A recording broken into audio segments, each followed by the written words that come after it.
السلام علیکم ورحمۃ اللہ وبرکاتہ۔ امید کہ میرے سارے ویورز بخیر و عافیت ہوں گے۔ آج میں نماز کے جس اہم مسئلے کو لے کر آیا ہوں وہ مسئلہ یہ ہے کہ سجدے کی حالت میں پیشانی اور ناک دونوں کا ٹیکنا لازم اور ضروری ہے۔ اس مسئلے میں بہت سے لوگ لاپرواہی کا معاملہ کرتے ہیں، صرف پیشانی کو زمین پر رکھتے ہیں اور ناک کو سرے سے زمین پر رکھتے ہی نہیں۔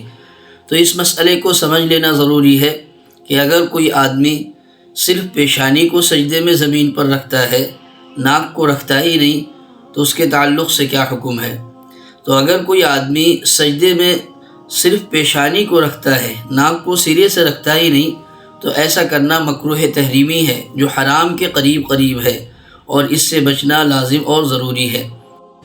لیکن اگر کوئی آدمی صرف ناک پر سجدہ کرتا ہے، پیشانی کو زمین پر نہیں لگاتا، تو ایسے آدمی کا سجدہ ادا ہی نہیں ہوتا، اور جب سجدہ ادا نہیں ہوا تو پھر نماز بھی درست نہیں ہوتی۔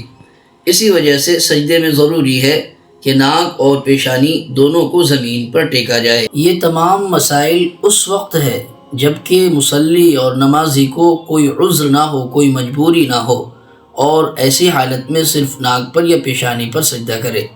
لیکن اگر مصلی کو کوئی عذر، کوئی مجبوری ہو، مثلا بہت سے لوگوں کو نکسیر کا مسئلہ رہتا ہے کہ جب وہ اپنے ناک کو زمین پر رکھتے ہیں تو نکسیر پھوٹ پڑتا ہے اور ناک سے خون آنے لگتا ہے، ناک سے خون جاری ہونے لگتا ہے۔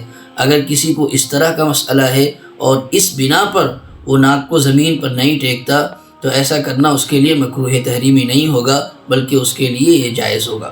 جزاکم اللہ خیرا۔